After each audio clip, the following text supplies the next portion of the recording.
7.5ನಲ್ಲಿ 4 ಹಂತಗಳು ಬರ್ತದೆ. ಒಂದು ಆರಂಭಿಕ 30 ಇಯರ್ಸ್ ಪೀರಿಯಡ್ ಏನಿದೆಯಲ್ಲ ಅಲ್ಲಿ ಬರುವಂಥದ್ದು. ನಂತರ ಎರಡನೇ ಹಂತದಲ್ಲಿ ಒಂದು ಬರ್ತದೆ, ಅಂದರೆ 60 ಇಯರ್ಸ್, ಎರಡನೇ ಸುತ್ತಿನ ಶನಿ ಟ್ರಾನ್ಸಿಟ್ ಸಂಚಾರ ಏನಿದೆಯೋ ಆವಾಗ ಬರುವಂಥದ್ದು. ಅದಾದ ನಂತರ ಮೂರನೇ ಸುತ್ತಿನಲ್ಲಿ ಇನ್ನೊಂದು ಬರ್ತದೆ, ಅದು 60ರಿಂದ 90 ವರ್ಷದ ಮಧ್ಯದಲ್ಲಿ ಬರ್ತದೆ.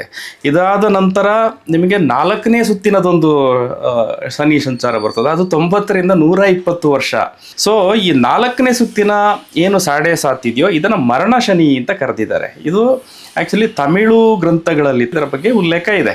ಸೊ ಹಂಗಾಗಿ ಅದರ ಜೊತೆಗೆ 3ನೇ ಸುತ್ತಿನ ಏನು 7.5 ಇದೆಯೋ ಅಂದರೆ 60ರಿಂದ 90 ವರ್ಷದ 7.5 ಏನಿದೆಯಲ್ಲ ಇದು ಕೂಡ ಪ್ರಾಬ್ಲಮ್ಯಾಟಿಕ್ ಅಂತ ತಮಿಳು ಗ್ರಂಥದಲ್ಲಿ ಹೇಳಿದ್ದಾರೆ.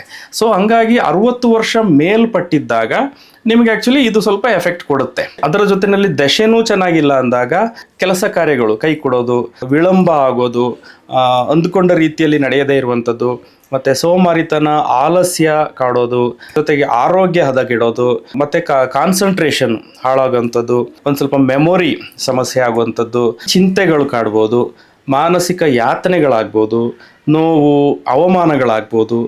ಸೊ ಇಂಥ ಸಮಸ್ಯೆಗಳು ಆಗುವಂಥ ಸಾಧ್ಯತೆ ಇರ್ತದೆ. ಅದು ಯಾವಾಗಂದರೆ ದಶೆನೂ ಚೆನ್ನಾಗಿಲ್ಲದಿದ್ದಾಗ. ಸೊ ಇದೆಲ್ಲವನ್ನು ನೋಡಿ ಹೇಳಬೇಕು ಅಂದರೆ ಜನ್ಮಕುಂಡಲಿಯನ್ನೇ ನೋಡಿ ಹೇಳಲಿಕ್ಕೆ ಸಾಧ್ಯ. ರಾಶಿಯಿಂದಷ್ಟೇ ನಿಮಗೆ ಇಂಥ ರಾಶಿಗೆ 7.5 ಬಂತು ಅಂತೇಳಿ ಈಗ ಸದ್ಯಕ್ಕೆ ನಾವೀಗ ನೋಡಿಕೊಂಡ್ರೆ ಈಗ 3 ರಾಶಿಯವರಿಗೆ 7.5 ಆರಂಭ ಆಗಿದೆ ಅಂದ್ರೂ ಕೂಡ ಹೆಚ್ಚು ಕಡಿಮೆ ನಮ್ಮ ಕರ್ನಾಟಕದಲ್ಲೇ 1 ಕೋಟಿಗೂ ಹೆಚ್ಚು ಜನರಿಗೆ 7.5 ಶುರುವಾಗಿದೆ ಅಂತ ಇರುತ್ತೆ. 1 ಕೋಟಿಗೂ ಹೆಚ್ಚು ಜನ ಸಫರ್ ಆಗ್ಲಿಕ್ಕೆ ಸಾಧ್ಯನಾ?